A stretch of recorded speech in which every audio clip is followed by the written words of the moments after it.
నా ప్రియమైన విద్యార్థులందరికీ మరియు తల్లిదండ్రులందరికీ కూడా నా నమస్కారాలు.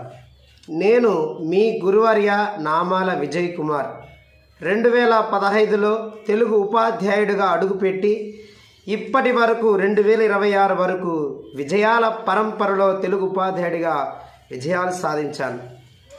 ఒక్కరంటే ఒక్కరు కూడా అపజయాలు కాకుండా ప్రతి ఒక్కరు ఉత్తీర్ణత కావాలని, పాస్ కావాలని చాలా శ్రమించాను, ఆలోచించాను. ఎందుకంటే విద్యార్థుల జీవితమే భవిష్యత్ అంతా కూడా వారి చేతుల్లోనే ఉంటుంది, దేశ భవిష్యత్ అంతా కూడా. అందుకే వారు బాగుంటే, వారు స్ఫూర్తి పొందితే, వారి చైతన్యం పొందితే దేశమంతా కూడా అభివృద్ధి బాటలో నడుస్తుందని ఒక గురువుగా నేను నేర్చుకున్నాను. మా గురువులు నాకు నేర్పించారు. అందువలన ఈ విజయం సాధించినందుకు గాను మీతో ఆనందంగా నేను ఈ సమాచారాన్ని పంచుకుంటున్నాను. ప్రియ విద్యార్థులారా, ఈ మధ్య మార్గంలో మిమ్మల్ని తిట్టింటాను, దండించింటాను, శిక్షించుంటాను. ఇవన్నీ కూడా కేవలం విద్యలో భాగమే అని దయచేసి భావించండి. నా మీద ఎటువంటి కక్షలు, నేను మీ మీద ఎటువంటి కక్షలు కూడా ఏవీ లేవు. కేవలం ఉన్నది ఒకటే, ప్రేమ మాత్రమే. ఒక తల్లి బిడ్డని ఎలా చూస్తుందో, తండ్రి తన పిల్లల్ని ఎలాగ భావిస్తాడో, గురు బ్రహ్మ, గురు విష్ణు, గురుదేవు మహేశ్వర, అలాగే ఈ 3 రూపాలున్న గురువుగా తల్లి తండ్రి దైవంగా అయినటువంటి నేను కూడా మిమ్మల్ని అలాగే ప్రేమించాను, దండించాను, శిక్షించాను. ఒకవేళ ఇందులో మీరందరూ ఎవరైనా బాధపడి ఉంటే మనస్ఫూర్తిగా నన్ను క్షమించండి. మరియు వారి తల్లిదండ్రులు కూడా చాలా బాధపడి ఉంటారు. ఒక్కొక్కసారి నేను కఠిన నిర్ణయాలు, ఎందుకంటే చాలా కఠినంగా స్ట్రిక్ట్గా పిల్లలు పాస్ చేయాలని దాంట్లో కసిగా ఉన్నప్పుడు మృదువుగానే మాట్లాడినా కానీ వాళ్ళు కూడా మనసులో తెలియకుండా బాధపడి ఉంటారేమో అని నా బాధ. ఒకవేళ అలా కూడా మీ మనసును బాధ పెట్టింటే ఓ తల్లిదండ్రులారా నన్ను క్షమించండి. మీరందరూ బాగుండాలి. ఇక విద్యార్థుల దగ్గరికి వస్తే, నేను ఈ మధ్యక్రమంలో అంటే 2015 నుంచి ఇప్పటి వరకు చాలా శ్రమించాను. బీఈడి అయిపోయిన క్షణానే తర్వాత అడుగుపెట్టి పాఠశాలలో గురువు అంటే ఇలా ఉండాలి, ఇలా నడుచుకోవాలి, ఇలాగే ఉండాలి అని నేను రాసుకొని నేర్చుకొని అడుగులు పెట్టాను. ఒక గురువుగానే కాకుండా నేను మంచి కవిగా కూడా మారాను. మంచి అద్భుతమైనటువంటి ఉపాధ్యాయుడిగా కూడా గెలిచాను, కవిగాను గెలిచాను. కాబట్టి చాలా పురస్కారాలు కూడా అందుకోవడం జరిగింది.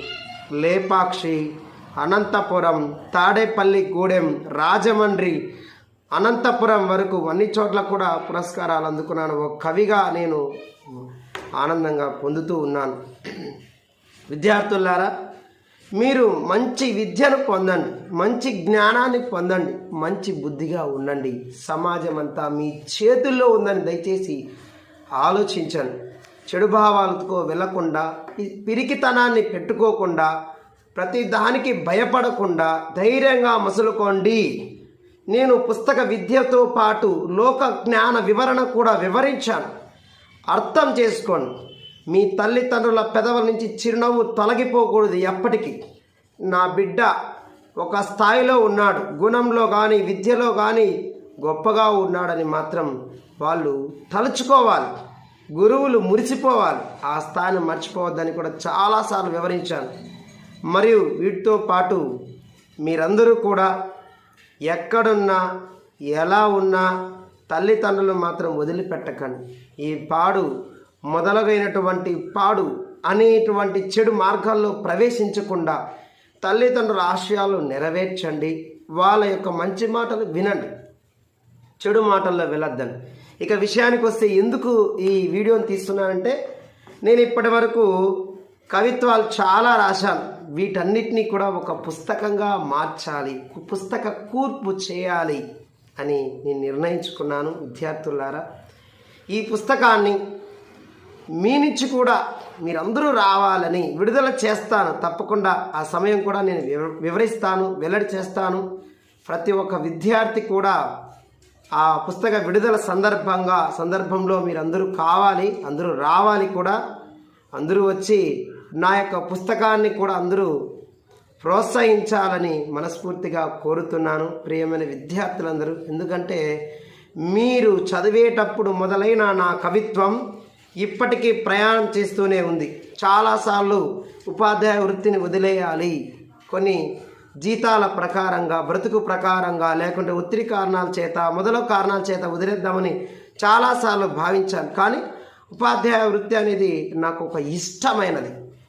కష్టం ఎప్పుడు అనిపించదు, అంటే వస్తూ ఉంటాయి మామూలే. కానీ నేను ఎన్నిసార్లు ఆలోచించినా, కుటుంబ బాధ్యతలో కూడా ఉన్నా కూడా ఉపాధ్యాయ వృత్తిని ఎప్పుడు విడిచి పెట్టాలని వచ్చినా కూడా మోటివేషన్గా పిల్లలే మాట్లాడుతున్నప్పుడు, గురువులతో మాట్లాడుతున్నప్పుడు నాకు చాలా సంతోషం కలిగించేది. అడుగులు వేశాను. ఇప్పటి వరకు 10 సంవత్సరాలు సాధించానంటే నాకు చాలా ఆనందం ఉంది. నాకు చాలా అంటే చెప్పలేని ఆనందం. దానికి నాకు సహకరించింది తల్లిదండ్రులు మరియు ఉపాధ్యాయులు మరియు విద్యా సంస్థలు, నేను పనిచేసిన పాఠశాలలన్నీ, మరియు అంతకంటే ఎక్కువగా నాకు చాలా తోడున్నది ఎవరంటే ప్రియమైన విద్యార్థులు, వారి తల్లిదండ్రులు. వీరెవరు లేకపోతే నేను ఇంత విజయంగా నేను సాధించేవాని కాదు. ఈ ఆనందం అంతా ఇంత కాదు. ఈ కాలం వరకు నేను ఎప్పుడు కూడా ఇలాగే గురువుగా ఉండాలని చివరి వరకు మనసారా కోరుకుంటున్నాను.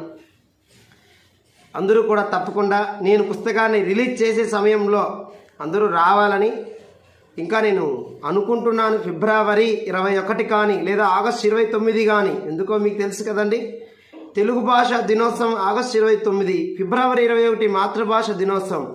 ఈ తేదీలో ఏదో ఒక రోజు మాత్రం నేను పుస్తకాన్ని విడుదల చేస్తాను ఒక కవిగా.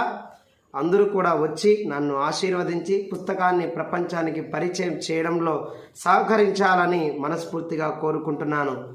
ఇట్లు మీ గురువర్య నామాల విజయ్ కుమార్. ధన్యవాదాలు.